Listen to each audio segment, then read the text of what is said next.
ورنہ لوگوں کے دل کمزور پڑ جائیں گے۔ تم مسیلمہ کو چھوڑ کر حذیفہ اور ارفجہ کی طرف چلے جاؤ اور اہل عمان و مہرہ سے مقابلہ کرو، پھر اس کے بعد یمن کی طرف کوچ کر کے یمن و حضرموت میں مہاجر رضی اللہ عنہ سے جا ملنا۔ اکرمہ رضی اللہ عنہ کو تو یہ حکم بھیجا اور اسی وقت شرجیل رضی اللہ عنہ بن حسنہ کو لکھا، میں خالد بن ولید کو تمہارے پاس بھیجتا ہوں، جب تک وہ پہنچیں تم جہاں ہو وہیں مقیم رہو۔ اس کے بعد جب مسیلمہ کی مہم سے فراغت ہو جائے تو تم عمر رضی اللہ عنہ بن عاص سے جا ملنا جو بنی قزاع کے مقابلے پر گئے ہوئے ہیں۔ اس کے بعد جب خالد رضی اللہ عنہ کو اس عظیم الشان مہم پر روانہ کیا تو بہت سے مہاجرین و انصار ان کے ہمراہ گئے۔ گروہ انصار کے سردار ثابت بن قیس بن شماس تھے اور مہاجرین کے سردار ابو حذیفہ اور زیدی ہی اور زید بن الخطاب جو عمر فاروق رضی اللہ عنہ کے بھائی تھے۔ ہمراہیان مسیلمہ کذاب یعنی بنی حنیفہ کی تعداد بہت زیادہ تھی، ان میں 40,000 نبرد آزما موجود تھے۔ شرجیل نے خالد رضی اللہ عنہ کی روانگی کا حال سنا تو ان سے پہلے ہی کوچ کر کے حملہ کر دیا اور لڑائی شروع کر دی۔ خالد رضی اللہ عنہ نے سنا تو اس پر ان کو سرزنش کی۔ ادھر حضرت ابو بکر صدیق رضی اللہ عنہ نے یہ انتظام کیا کہ خالد رضی اللہ عنہ کے بعد ان کی کمک کے لیے سلید کو بھی ایک لشکر کے ساتھ روانہ کر دیا تاکہ کسی کو اس کا موقع نہ ملے کہ خالد رضی اللہ عنہ کی پشت کی طرف سے آ کر ان پر حملہ کرے۔ حضرت ابو بکر صدیق رضی اللہ عنہ کا معمول ہے کہ اہل بدر کو لڑائی پر بہت کم بھیجتے ہیں اور اکثر کہا کرتے ہیں کہ خدا ان کے اسلحے کی نسبت ان کے اعمال خیر کی برکت سے ہماری زیادہ مدد کیا کرتا ہے، مگر عمر فاروق رضی اللہ عنہ اس کے خلاف ہیں۔ ان کی رائے ہے کہ شرکائے غزوہ بدر ہی یا ساکر اسلام کے سپہ سالار مقرر کیے جایا کریں۔ مسیلمہ نے دعوت نبوت کر کے اپنی چالاکیوں اور کرشمہ سازیوں سے عجب آفت مچا رکھی تھی۔ سجاہ کے لشکر عظیم اور بنی تمیم کی زبردست بلا کو اس نے جس چالاکی سے دور کیا اس کا حال میں آپ کو بتا ہی چکا ہوں۔ اس نے مؤذن اور تکبیر کہنے والے سب مقرر کر رکھے تھے۔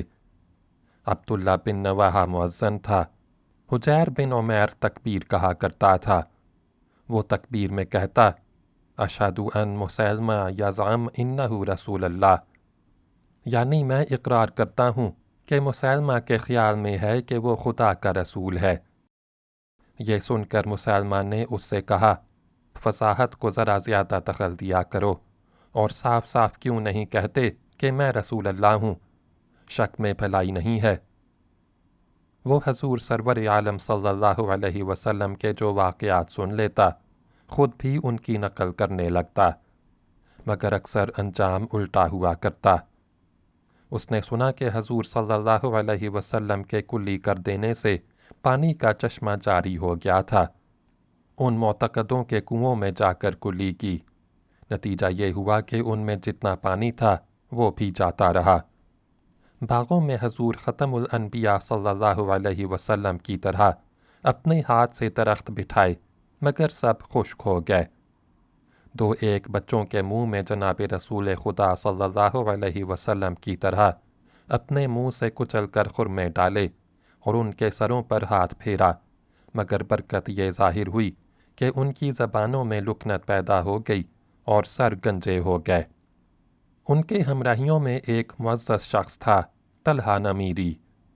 اس نے ایک دن آ کر اس سے کہا، اپنی نبوت کی کچھ شان تو بیان کیجئے۔ بولا، اندھیرے میں میرے پاس آنے والا یعنی فرشتہ آیا کرتا ہے۔ اس نے کہا، مجھے یقین ہے کہ تم بالکل جھوٹے ہو اور محمد صلی اللہ علیہ وسلم سچے ہیں، مگر اس کو کیا کروں کہ مجھے بنی ربیعہ کا جھوٹا نبی مضر کے سچے سے زیادہ عزیز ہے۔ مسیلمہ کے ہمراہیوں میں سب سے زیادہ مفسد و مقننی نہار الرجال بن عنفا نامی ایک شخص تھا۔ یہ پہلے حضور صلی اللہ علیہ وسلم کے رفقا میں تھا۔ آپ صلی اللہ علیہ وسلم کے ساتھ اس نے ہجرت کی تھی، قرآن کی تعلیم پائی تھی، دین میں بصیرت حاصل کی تھی، اور آپ صلی اللہ علیہ وسلم نے اس کو اپنی طرف سے معلم دین مقرر فرما کے اہل یمامہ میں بھیجا تھا۔ یہ مسلمہ کے فریب میں شریک ہو گیا اور تمام بنی حنیفہ میں کھڑے ہو کر شہادت دی۔ یہ مسلمہ کے فریب میں شریک ہو گیا اور تمام بنی حنیفہ میں کھڑے ہو کر شہادت دی کہ رسول اللہ صلی اللہ علیہ وسلم نے مسلمہ کو اپنے ساتھ نبوت میں شریک بنایا، جس کی وجہ سے بنی حنیفہ کے حق میں وہ ایک فتنہ عظیم بن گیا، اور مسلمہ کوئی کام بغیر اس سے مشورے کیے نہیں کرتا تھا۔ بہرحال خالد رضی اللہ عنہ بن ولید نے خاص اس کے علاقے میں مقامی اقربار میں پڑاؤ ڈالا۔ وہاں کے لوگ بھاگ بھاگ کر مسلمہ کے پاس پہنچے اور اسے لشکر اسلام کے آنے کی خبر کی، اور اس کی طرف سے ایک شریک و نامور سردار لجاع بن مرارہ تھوڑی فوج کے ساتھ نکلا اور بڑھ کر مسلمانوں کے قریب آیا۔ مسلمانوں نے اس کو اور اس کے تمام ہمراہیوں کو پکڑ لیا۔ ہمراہی جن کا شمار 40 سے 60 تک تھا قتل کر ڈالے گئے، مگر خود اس کو خالد رضی اللہ عنہ نے زندہ رہنے دیا اور پابائے زنجیر اپنے ساتھ اور اپنی محترم بیوی کی نگرانی اور حراست میں رکھا۔ اب مسلمہ نے خود مقابلے کا انتظام کیا، مال و اسباب کو لشکر کے پیچھے رکھا، اور اس کے بیٹے شرجیل بن مسلمہ نے بنی حنیفہ کو مجمع میں کھڑے ہو کر یہ غیرت اور جوش دلانے والی تقریر کی: لوگو، لڑو، آج غیرت کا دن ہے، شکست ہوئی تو تمہاری بیویاں اور بیٹیاں لونڈیاں بنیں گی، اور جن کے نکاح میں ہیں ان کے پہلو سے نکل کر دوسروں کی حرمیں ہو جائیں گی، لہٰذا اپنے نسب کو یاد کرو اور اپنی عورتوں کو بچاؤ۔ بہرحال بنی حنیفہ جوش و خروش سے آئے اور لڑائی چھڑ گئی۔ اب نہایت ہی جوش و خروش سے لڑائی ہو رہی تھی، حق و باطل پوری قوت سے لڑ رہے تھے اور کوئی ہٹنے کا نام نہ لیتا تھا۔ بنی حنیفہ کی طرف سے سب سے پہلا حملہ نہار الرجال نے کیا اور کمال پامردی سے مسلمانوں کی صفوں میں گھس پڑا، مگر حضرت عمر رضی اللہ عنہ کے بھائی زید رضی اللہ عنہ بن الخطاب نے مقابل ہو کر اس کا کام تمام کر دیا۔ نہار الرجال کے مارے جانے کے بعد مسلمہ کے لوگ اور زیادہ سربکف ہو کر لڑنے لگے۔ اب دونوں طرف کی فوجیں ایک دوسرے میں مل گئی تھیں اور کشتوں کے پشتے لگ گئے تھے۔ اتنے میں بنی حنیفہ نے اس زور سے حملہ کیا کہ مسلمانوں کے قدم اکھڑ گئے۔ سرداروں نے ہزار روکا، سنبھالا، مگر کوئی تدبیر کارگر نہ ہوتی تھی۔ مہاجرین کے علم بردار عبداللہ بن حقص شہید ہو گئے۔ تب ابو حذیفہ کے غلام سالم نے بڑھ کر جھنڈا اپنے ہاتھ میں اٹھا لیا۔ لوگوں نے کہا، جھنڈا تو اٹھا لیا ہے، مگر تم بھی مارے جاؤ گے۔ انہوں نے کہا، اگر میں مارے جانے سے ڈرتا ہوں تو بہت ہی برا حامل قرآن ہوں، مگر باوجود افسران اسلام کی ان جان بازیوں کے مسلمان برابر پیچھے ہٹتے اور بھاگتے چلے جاتے تھے۔ اس وقت بنی حنیفہ نے موقع پا کر خاص خالد رضی اللہ عنہ بن ولید کے خیمے پر حملہ کیا کہ اپنے قیدی سردار مجاع کو چھڑا لیں۔ دشمنوں کی یورش دیکھ کر خود خالد رضی اللہ عنہ کو خیمہ چھوڑ کر ہٹ جانا پڑا، اور وہ لوگ مجاع کے پاس پہنچ گئے، جہاں خالد رضی اللہ عنہ کی محترم بیوی بھی موجود تھیں۔ حملہ آوروں نے ارادہ کیا کہ اس نیک خاتون کو مار ڈالیں، مگر مجاع نے اپنی شرافت نفس سے ان کو روکا اور کہا، ان کا میں ذمہ دار ہوں اور تم کو فقط مردوں سے تعلق رکھنا چاہیے، عورتوں کو قتل کرنا مردانگی نہیں ہے۔ اس کے بعد ان لوگوں نے خالد رضی اللہ عنہ کا خیمہ تنابیں کاٹ کر گرا دیا۔ اتنے میں مسلمانوں نے مرتب ہو کر پھر حملے شروع کیے، اور خالد رضی اللہ عنہ نے اس زور و شور سے حملہ کیا کہ بنی حنیفہ مجاع کو اسی طرح پابائے زنجیر چھوڑ کر بدحوازی کے ساتھ الٹے پھرے، اور خالد رضی اللہ عنہ ان کو بڑی دور تک پیچھے دھکیلتے چلے گئے۔ اب بنی حنیفہ نے پھر قدم جما لیا اور قیامت خیز لڑائی ہونے لگی۔ مسلمانوں کو ایسی سخت لڑائی اس سے پہلے کبھی نہیں پیش آئی تھی، اور سچ یہ ہے کہ صحابہ رسول صلی اللہ علیہ وسلم کو ایسے مصیبت و آزمائش کے دن سے کبھی سابقہ نہیں پڑا تھا۔ سب کے سب مضطر و سراسیمہ تھے اور بار بار درگاہ رب العزت میں ہاتھ اٹھا کر دعا کرتے تھے کہ خداوند اپنی توحید اور اپنے دین برحق کی مدد کر۔ میدان جنگ کی یہ حالت تھی کہ کسی وقت معلوم ہوتا کہ مسلمان شکست کھا کر بھاگا ہی چاہتے تھے، اور کسی وقت یہ نظر آتا کہ بنی حنیفہ میں اب دم نہیں رہا، پیٹھ دکھانے کو ہیں۔ اسی داروگیر میں لشکر مہاجرین کے دونوں سردار ابو حذیفہ رضی اللہ عنہ اور سعد رضی اللہ عنہ بن الخطاب شہید ہو گئے، اور ابو حذیفہ رضی اللہ عنہ کے غلام سالم رضی اللہ عنہ نے بھی فردوس بری کی راہ لی، جو مہاجروں کا علم بردار تھا۔ انصار کے سردار اور علم بردار ثابت رضی اللہ عنہ بھی واصل بحق ہوئے۔ مہاجرین و انصار دونوں میں سے بہت لوگ شہید ہوئے، اور لڑائی کا وہی رنگ تھا۔ دونوں جانب کے لوگ کثرت سے مارے گئے، اور کوئی نہ کہہ سکتا تھا کہ کون زیادہ خسارے میں ہے۔ لڑائی کا یہ رنگ دیکھ کر خالد رضی اللہ عنہ نے دل میں کہا، جب تک مسلمہ زندہ موجود ہے اس کے لوگوں کو شکست نہ ہوگی۔ یہ سوچتے ہی انہوں نے اپنے چند رفقا کے ساتھ سر ہتھیلیوں پر لے کر حملہ کیا، اور یا محمد صلی اللہ علیہ وسلم کے نعرے لگاتے ہوئے دشمنوں میں گھس پڑے۔ جو سامنے آیا اسے مار کر گرا دیا۔ مسلمہ کے قریب پہنچ گئے اور اس کا نام لے کر پکارا۔ اس نے جواب دیا، کیا کہتے ہو؟ میں موجود ہوں۔ خالد رضی اللہ عنہ اور قریب پہنچے اور اپنی طرف سے چند ایسی شرائط صلح پیش کیں جو دشمنوں کے موافق تھیں۔ خالد رضی اللہ عنہ ہر شرط کو پیش کرتے، اور وہ ایک جانب منہ پھیر کر یعنی اپنے مشیر فرشتے سے پوچھ کر ہاں یا نہیں میں جواب دیتا۔ ایک شرط پر جیسے ہی اس نے فرشتے سے مشورہ کرنے کے لیے منہ پھیرا، خالد رضی اللہ عنہ اس پر جھپٹ پڑے اور وہ پیٹھ پھیر کر بھاگا۔ اس کے بھاگتے ہی ساتھ والوں کو بھی شکست ہو گئی۔ خالد رضی اللہ عنہ نے پکار کر کہا، ابھی صلح کی شرطیں تو طے ہو جانے دو، مگر بدحواسی میں کون سنتا ہے؟ بنی حنیفہ میں سے محکم نامی ان کے ایک سردار نے غل مچا مچا کر اپنے مفرور لوگوں سے کہا، باغ میں، باغ میں۔ فوراً سب ایک باغ میں گھس گئے جو قریب تھا، اور اندر داخل ہوتے ہی اس کا پھاٹک بند کر لیا۔ مسلمانوں میں برا بن مالک کے بھائی اسد بن مالک کی یہ عجیب شان تھی کہ میدان جنگ میں قدم رکھتے ہی سر سے پاؤں تک کانپنے لگتے۔ لوگ یہ دیکھ کر ان پر چڑھ بیٹھتے اور وہ لوگوں کے بوجھ سے دب کر پیشاب کیا کرتے۔ اس کے بعد وہ سچ مچ شیر غراں بن جاتے۔ یہی واقعہ آج بھی پیش آیا۔ پیشاب کرنے کے بعد وہ بنی حنیفہ میں خون کے دریا بہا رہے تھے کہ دشمنوں نے باغ میں گھس کر پھاٹک بند کر لیا، اور اسد نے چلا چلا کر لوگوں سے کہنا شروع کیا کہ مجھے کسی طرح اچھال کر باغ کے اندر ڈال دو۔ لوگوں نے کہا، یہ تو ہم سے نہ ہوگا۔ انہوں نے کہا، نہیں، تم سے ہوگا۔ یہ کہتے ہی انہوں نے جسد کی، اور ایک ہی جسد میں دیوار کے اوپر تھے، اور قبل اس کے کہ باغ والے ان کی طرف رخ کریں اندر پھاند پڑے۔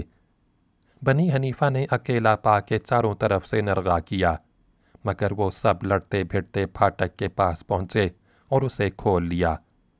پھاٹک کھلتے ہی سارے مسلمان اندر گھس پڑے، اور بنی حنیفہ پر مسلمانوں کی تلواریں قہر الہی کی بجلیاں گرانے لگیں۔